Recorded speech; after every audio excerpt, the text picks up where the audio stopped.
Winter in the Middle Ages was not simply a season. It was a test of will, a slow and merciless trial written in frost and silence. Here, in a world with no central heating, no insulation, and no warmth except what you could fight for, every breath was survival. The peasant homes that dotted the frozen countryside were fragile shelters of mud and sticks. Their walls cracked under the cold, their roofs sagged under the snow, and through every gap the winter wind screamed like a warning. Inside these huts, comfort did not exist. A single smoky hearth was the only barrier between life and death. The fire warmed the home, but its smoke filled the air, burning eyes, choking lungs. And yet, without it, no one survived the night. Keeping that fire alive was an art. Fire banking, burying embers beneath ash, preserving their glow until the next dawn. A single ember could mean survival. Losing it could mean tragedy. Clothing was not fashion, it was armor. Rough wool tunics, patched cloaks, layers of greasy rags stiff with cold. Dirt and grease, though unpleasant, formed a primitive insulation. Warmth mattered more than cleanliness. At night, families slept together in tight layers, the human lasagna of survival. Strong adults on the outside, children and elders at the center. Livestock pressed close, sharing their warmth. A cow's breath could save a child from freezing. Every sunset brought new challenges. Villagers sealed cracks with moss and rags. They breathed slowly through their noses to warm the air. They ate heavy stews that burned slowly through the night. They placed heated stones beneath their straw beds for a brief moment of comfort. But winter carried danger in every shadow. Frostbite blackened fingers. Hypothermia stole lives silently, and roofs, heavy with snow, collapsed without warning. Some winters brought hunger as well as cold. The Great Famine of 1315 shattered entire communities. The land turned against its people, and the people fought to hold on to what little they had. Yet even in the harshest nights, they were not alone. Neighbors shared embers. They shared food. They shared hope. When fear grew strong, faith became their final refuge. In small wooden chapels, villagers prayed for strength to endure another night. And then, after endless darkness, dawn returned. Cold, pale sunlight lifted over the frozen fields. Smoke rose from a few surviving homes, and the peasants, bruised by the winter, strengthened by struggle, faced another day. Winter never grew easier, but generation after generation they endured, not through comfort, but through resilience, through stubborn, unyielding human will. As winter tightened its grip, the peasant's struggle only grew harder. Hunger was no longer a distant fear. It lived inside every home, every breath, every heartbeat. With frozen soil refusing to yield even a handful of crops, men and women ventured into the fields with wooden tools, desperately breaking the iron-hard ground. Every swing of a tool was a battle, every broken patch of earth a small victory against nature's cruelty. Inside the dim huts, women tried to stretch the last grains left from autumn's harvest. What once made bread for a family now barely filled a single bowl. Children waited silently, their eyes heavy, their bodies weak, learning too early what hunger truly meant. Sometimes the villagers gathered whatever they could, a rabbit caught in a snare, a weak goat that could no longer survive the cold. Every piece of meat was precious, divided carefully so that all could taste at least something. The rivers, too, had turned to stone. To gather even a few fish, men cut deep holes through the ice, their hands numb, their breath clouding the air. A single fish could feed a family, if luck was kind. Homes offered little protection. Roof tiles cracked under the weight of snow. Cold winds slipped through wooden gaps. Peasants repaired their shelters with frozen fingers, knowing that a weak roof could mean death during a winter storm. Yet even in these hardships, the villagers worked with unwavering determination. They shared their food, their fire, their hope. For in the medieval world, survival was never an individual struggle. It was a battle fought together every day against a winter that demanded strength, courage, and sacrifice. Winter did not only steal food, it stole strength, health, and peace. As the cold deepened, illness began to creep through the village like an unseen shadow. Fevers rose, lungs weakened, and the smallest sickness, which summer could cure in a day, now became a life-or-death struggle. Inside the dim huts, peasants lay on straw beds, shivering under thin blankets. Their breaths came slow, their bodies fighting against cold and exhaustion. A simple cough could turn into a deadly fever. The village healer worked tirelessly, mixing herbs gathered months earlier. But herbs were scarce, and even her knowledge could not overcome the power of winter. Sometimes she saved a life, sometimes she could only offer comfort. Mothers sat beside their sick children, wiping their foreheads, praying silently as the fire faded. Every second felt like a battle against the cold, trying to claim another victim. Outside, the winter storms grew more violent. Winds tore through the village, shaking doors and windows, howling like tortured spirits. Nights were especially terrifying. Villagers traveled in groups, carrying firewood through the darkness, torches trembling in the wind. In the forests, animals starved and froze, a chilling reminder of what winter could do to anything unprepared. The villagers held meetings, gathering around a weak fire, discussing how to make their remaining food last. Every decision mattered. Every mistake could cost a life. And as resources ran thin, threats grew closer. Wolves roamed near the village, desperate and hungry, watching from the dark tree line with glowing eyes. The peasants sharpened whatever weapons they had, knowing that the night belonged not to them, but to the cold, the fear, and the things that wandered in the snow. Yet, in these fearful nights, families gathered together, lighting a single candle, refusing to surrender. Hope flickered softly, fragile but alive.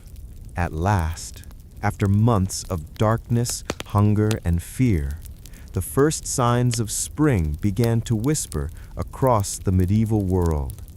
It started with light, a softer sun, rising earlier than before, painting the frozen land with gentle gold. Villagers stepped outside, blinking against the brightness, as if seeing the world again for the first time. The ground, once iron-hard and merciless, started to soften. Snow shrank into muddy patches. Tiny streams awoke, flowing with the sound of life returning. For peasants who had survived winter, this moment was more than a change of season. It was a reminder that endurance had meaning. Children, once weak with hunger, ran on the damp earth, laughing as the first winds of spring brushed against their faces. Mothers planted the earliest seeds, their hands trembling not from cold, but from hope. Men repaired what winter had broken. Huts were rebuilt, roofs fixed, fences strengthened. Every hammer strike echoed like a promise that life would continue. The fields, too, came alive. Oxen trudged through softened soil, pulling wooden plows that carved new beginnings into the earth. The villagers knew that the coming months would demand hard work, but compared to winter, this labor felt like a blessing. Water flowed freely once more. Buckets dropped into streams that had slept all season beneath thick ice. The sound of running water was like music, a melody of relief. And when the first green shoots appeared, the entire village felt it, the quiet triumph of survival. They gathered for a simple meal, sharing bread, stew, and stories of the winter they had conquered together. Winter had tried to break them, but they remained. In the medieval world, survival was never about comfort. It was about courage, endurance, community, and the unshakable belief that even the harshest winter must eventually give way to spring. Before she became a queen, before she changed England forever, Anne Boleyn was a young woman shaped by two worlds, born in England but forged in the courts of Europe. As a teenager, she traveled to the Netherlands and then to France, where the courts of Renaissance Europe danced with culture, language, and diplomacy. Here, Anne was not merely educated, she was transformed. She learned to speak French with grace. She studied etiquette, poetry, music, the politics of noble courts. She watched queens and duchesses navigate power with elegance and intelligence. These experiences sharpened her mind, her charm, and most importantly, her understanding of influence. By the time Anne returned to England, she was no ordinary court lady. She carried herself with a confidence that startled the Tudor court. Witty, articulate, and impossibly magnetic, she drew attention without ever raising her voice. And then, Henry VIII saw her. The king was already famous for his appetites, for power, for admiration, and for women. But Anne was different. She refused the role so many before her had accepted. She would not be his mistress, not for jewels, not for promises, not even for the affection of a king. Anne demanded respect. She demanded marriage. She demanded a crown. And in doing so, she set into motion one of the greatest political storms in English history. Henry, consumed by desire and frustrated by the limits of his own marriage, became obsessed with her. He wrote her letters filled with longing, frustration, and promises that would reshape a nation. But Anne understood the danger of court life. She knew that power was a blade sharpened on both sides. So she walked carefully, balancing charm with caution, ambition with restraint.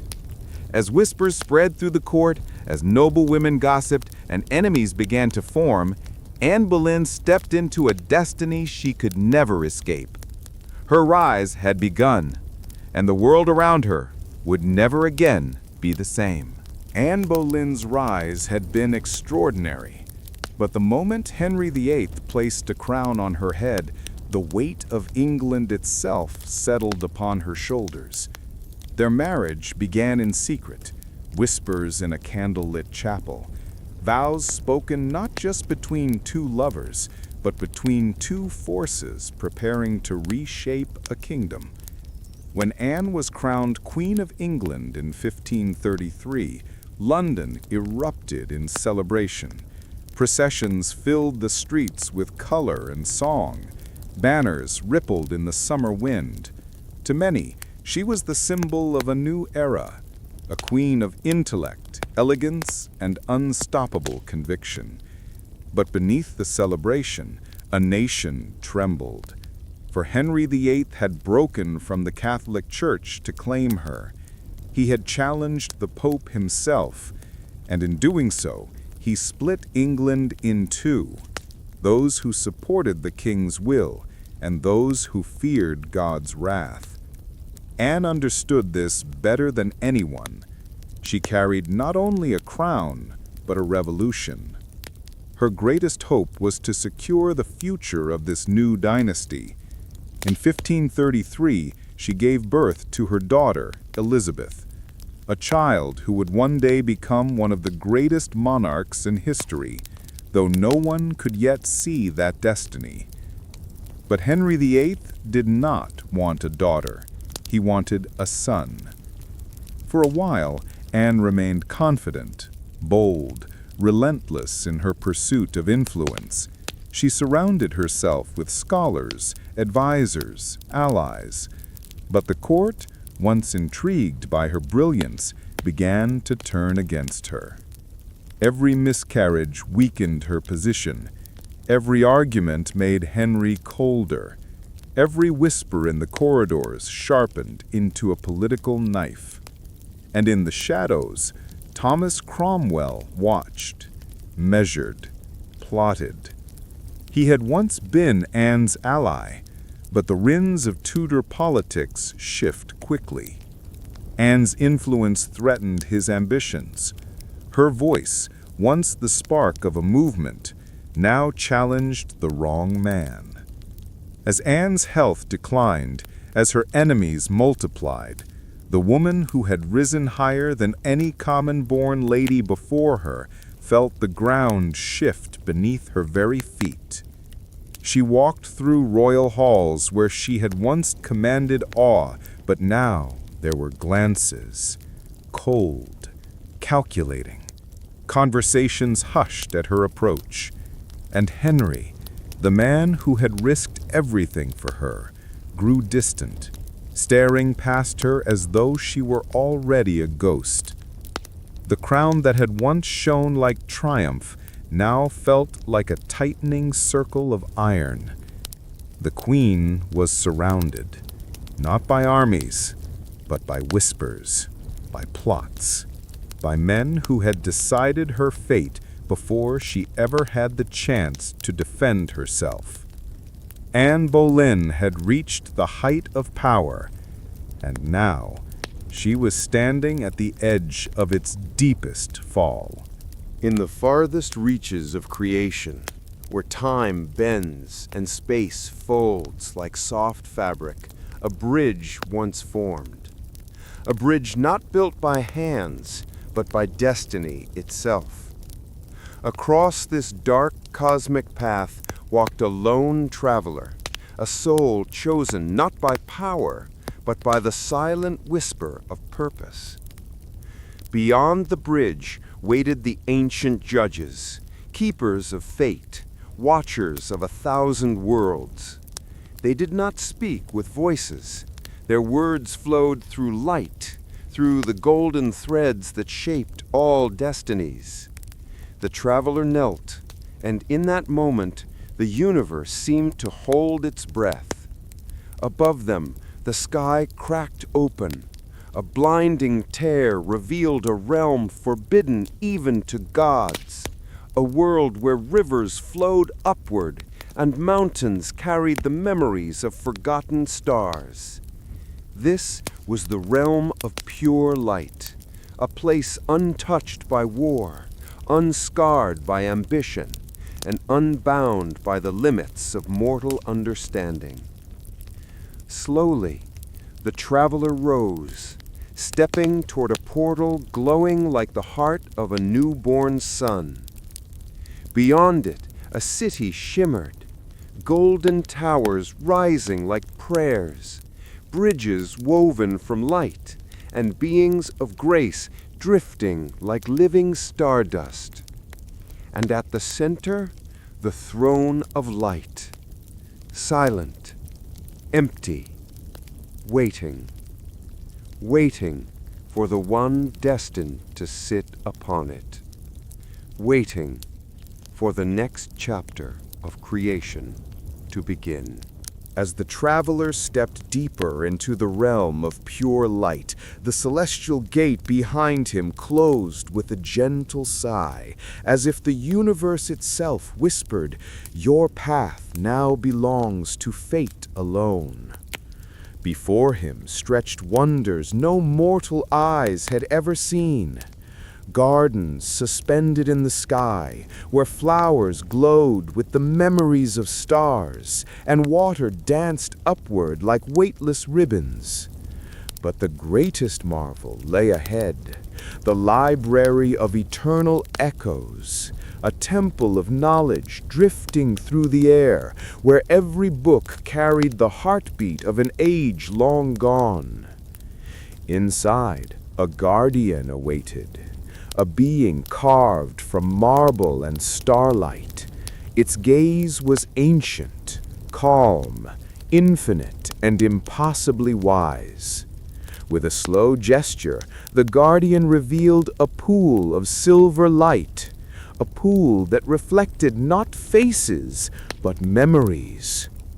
The traveler leaned closer, and in the shimmering depths, visions exploded, a cosmic war that once shook reality itself, where titans forged from galaxies clashed, and stars died like embers in the wind. These were not stories, they were warnings. And then, from the shifting images, a prophecy emerged, a scroll of glowing light unfurled before the traveler, revealing words older than both gods and worlds.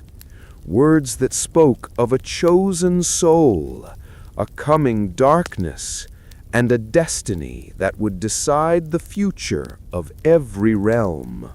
The prophecy did not end with words. It awakened the chamber itself. Stone rings that had slept for millennia began to turn. Runes ignited like newborn stars, and a column of brilliant light rose at the center, wrapping the traveler in its warm, violent glow. The message was unmistakable. A darkness was rising, not from any world, but from the void between creation itself. A shadow older than gods, a hunger that once consumed galaxies and was now turning its gaze toward the realms of men and myth. Far above, the ancient gods appeared, their forms shimmering in silence. Odin's single eye narrowed, Zeus's thunder dimmed. Even they feared what was coming. Before the traveler, a cosmic map unfolded, stars rearranging, paths of fate shifting, showing darkness spreading like ink across existence. But destiny never reveals danger without hope. From the heart of the light, a weapon began to form, a blade forged not of metal, but of pure divine essence, a Lightblade, born from the combined power of forgotten gods and ancient truths. The traveler stepped forward. At the moment their hand touched the hilt, the chamber erupted. Light surged, runes ignited, and fate itself shifted. When the brightness finally faded, a new champion stood where the traveler once was, cloak lifted by unseen winds, aura blazing like the morning sun. The champion of light had awakened, and the first battle of destiny was about to begin. The sky was breaking, not with thunder nor with storm, but with something far older, far darker. Across the heavens, fractures of shadow spread like living veins, and the world felt its heartbeat falter. For centuries, the realms believed the prophecy was safe, believed destiny remained unbroken. But destiny does not stay chained forever. From the rift between worlds, a creature of forgotten age began to rise, a serpent formed from pure void, born from the moment the first star died. And the gods filled fear again. Odin's ravens soared through choking winds, their wings cutting through the darkness, carrying a message only the bravest were meant to hear. Far to the south, in the sacred halls of Greece, Athena's eyes narrowed as a crack split across her temple floor. The threads of fate were burning. Villages trembled under the red storm clouds, peasants clutching each other, animals crying in terror as the sky turned unfamiliar.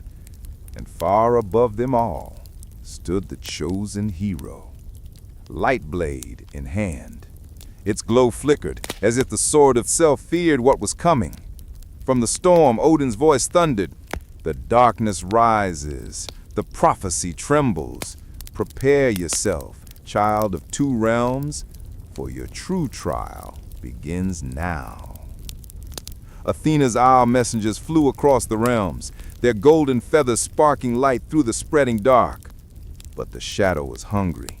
The mountains cracked, rivers darkened, and in the heart of it all, the heroes stepped forward.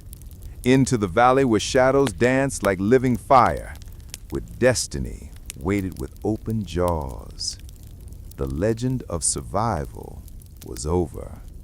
The legend of war had begun.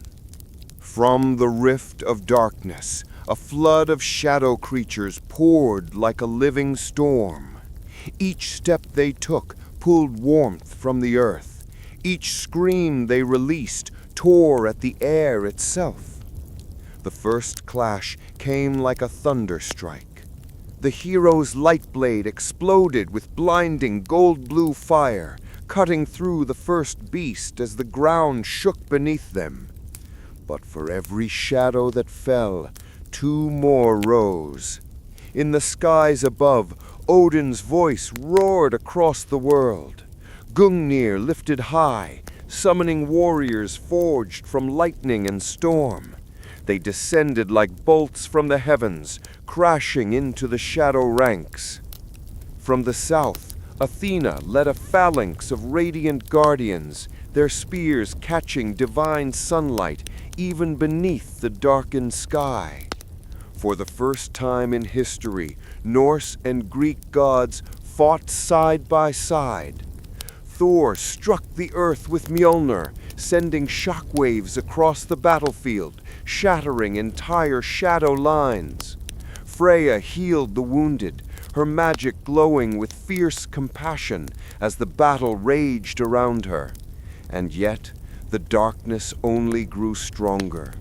High above the battlefield, the Void Serpent unfurled its massive form, a creature so ancient the stars once bowed to its birth.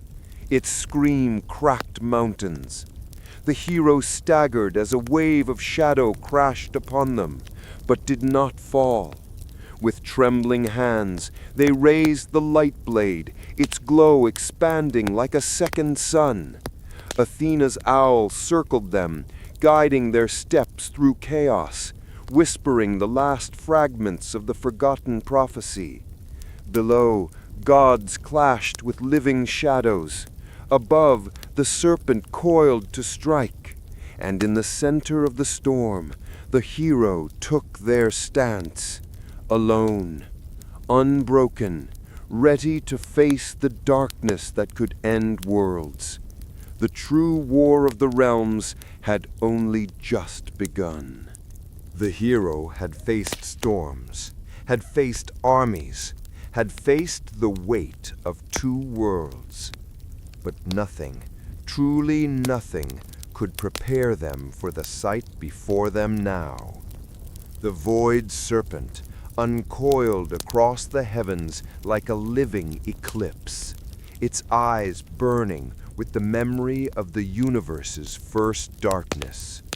With a single breath, it could extinguish suns, and tonight it breathed upon the realms. The sky erupted as the serpent unleashed a beam of pure shadow. Mountains vanished into ash. The ground trembled like a dying heartbeat. But the hero did not flee. They raised the Lightblade, a blade forged from hope, from sacrifice, from the last threads of a fading prophecy.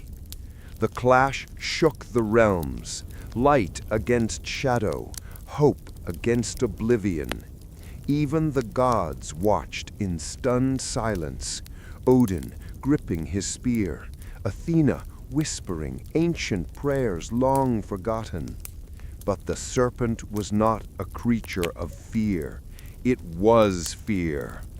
With a roar that split the clouds, it sent a shock wave that hurled the hero into the sky, their blades slipping from their grasp. For a moment, all light seemed to fall away. But destiny is rarely silent. Athena's sacred owl dove through the storm, golden wings slicing the darkness, and grasped the Lightblade with its talons. It dropped the blade toward the falling hero, and in a single, breathless heartbeat, the hero caught it.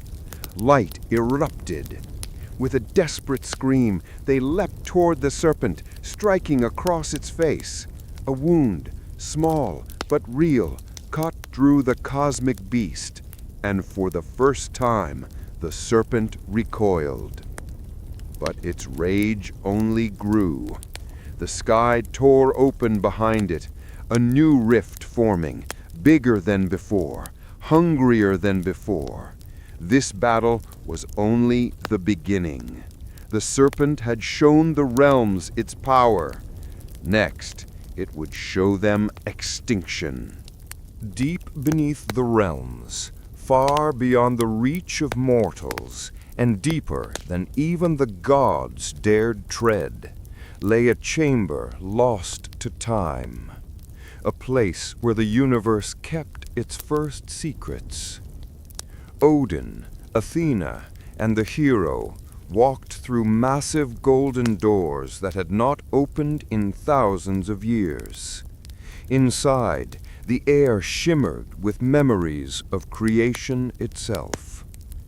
In the center stood the primordial tree, its branches woven with galaxies, its roots drinking from the river of eternity.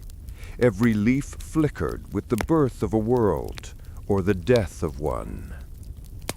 And then the truth was revealed. Across the ancient walls, a mural began to glow, showing a cosmic egg cracking open in silence. From its heart, darkness poured.